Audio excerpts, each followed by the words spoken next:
Alright, so today we are comparing the Mesa dual and triple multi-watt rectifiers. I did this as a bit of a real-world test where I played through the amp to feel the amp and respond to the amp, and just did one take left, one take right. The first test is in modern mode with an EMG 81, and it's in drop C. The second test is in the vintage mode, which is highly underrated in my opinion, and that's in drop A with Ibanez stock pickups. And the final test is a Les Paul into the 50 watt mode on both of the amps, going into some vintage 1971 Pulsonic cone heavy magnet greenbacks. Those speakers are very bright, so I have the treble turned all the way down, and you'll be able to see the settings of the amps in the clips. So check it out. Let me know what you think.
All right, some thoughts and comments on this comparison. I was honestly pretty surprised by this comparison, just at how similar they actually sounded. If I was listening passively, I'd barely be able to tell the difference.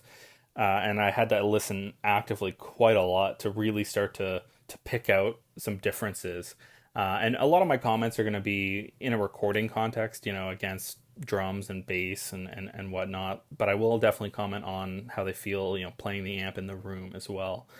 Initially, I actually preferred the dual quite a lot. But I should say that I dialed the original tones on the dual and then tried to match them on the triple. And then I also played the first takes of each riff on the dual and then the triple. It was quite hard to play the triple after the dual, especially on the modern mode, because the dual rectifier is so much tighter in the low end than the triple. The triple's looser and dynamic, and it's very like punchy in the low end, but it makes it a lot harder to control. So you kind of got to get used to the amp, honestly. And the next thing I want to talk about is just like the general EQ curve of the amps, regardless of where the EQ controls are set. And this comes from listening to this comparison as well as my playthrough videos of both of these amps. And it's something that you probably wouldn't notice in the room with the amp so much, or even just playing through the amp raw. But listening to recorded comparisons, I've made a couple like objective observations. The first thing is that the dual, and maybe it's just this specific dual because component tolerances and whatnot between even the same amp can be relatively different or in the nuanced things, but the high end on this dual is so smooth and sweet. There's no weird overtones or anything ugly sounding. It's very pretty sounding. Where this triple, the high end is a little more ratty, nasally, and I'm talking about like the really high end, like sizzly, fizzy area of the amp sound. It might be a microphonic preamp tube being a little weird. I heard something the other day when I was playing it and it kind of cranked it up a little bit more in the high end. I heard something odd, but nonetheless, that's what it sounds like here. Now, talking about the low end on the dual is way more compressed, probably better for metal because metal's just faster and more articulated, but for like more rock stuff, the triple I think is it's a bit more dynamic. So in the room, it's way more percussive and articulate, where the dual feels very focused. And that's not a bad thing. Me as a player, I prefer a lot of dynamics in whatever I'm playing, because you want to have a distorted sound as possible, but you also want to be able to like perform and do nuances through that. At least that's what I like. So in the room, I generally prefer the triple over the dual. It just is punchier and just kind of jumps out of the speakers, but almost honestly probably a bit too much. In a band setting, the dual is probably the overall better call. Now, getting to the really interesting thing that I noticed is the overall mid-range. It seems like the dual has, like, the low mids are almost, like, voiced higher in the dual. And I think it's probably, honestly, just because of the power section. The more power you have, the more dynamics and more punch you can get out of the low end. So it feels like the compression from the dual rec is kind of adding a bit more low mids, which to me is like the muddy frequency, probably like somewhere between 250 to 350 hertz. And that's just generally a sound I don't really like. Most people don't like it, and it just feels a little muddy. So immediately I would go and want to like tame that down. Where on the triple, that was not there at all. Yes, the low end is looser on it, but it didn't have that kind of like sort of slightly muddy low mids. What I found very interesting is that the higher mids, the triple was like a little more pronounced, actually, almost in like the vocal range. Like if you imagine somebody kind of like talking in their general talking voice, like that range, it was like clearer and more forward in that range than the dual. The dual was like a little more scooped in that range. And to me, that voicing I generally kind of prefer. So yeah, to sum up, I ended up keeping the triple rectifier, even though I preferred the dual in most of these clips, especially the modern clip. For me, the triple is kind of the winner.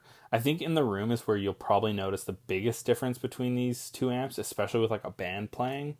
Since I see these amps as kind of more rock amps than metal amps, I like the dynamics of the triple, and me as a guitar player, I really like feeling the dynamics of my playing, where the dual rec is much more focused, and I think a lot of players would benefit from a more compressed and focused amp. I think that's honestly just across the board with most guitar players. Even though they might think they want like a looser, more dynamic sound, they actually prefer a tighter, lower wattage amp. One thing I didn't get to explore in too much depth is how the entire tuning spectrum works through these amps. If standard tuning in the triple really adds some grunt and aggressiveness to standard tuning that the dual doesn't, and if you tuned way low, does the triple's less compressed low end actually benefit, or is it a negative when you tune really, really low? These comparisons kind of dived into that, but not too much. So that sums up all my thoughts and comments on these two amps. I'd love to hear from you guys. Are you hearing the same thing as me? What was your takeaway from this comparison? Thanks for watching.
you.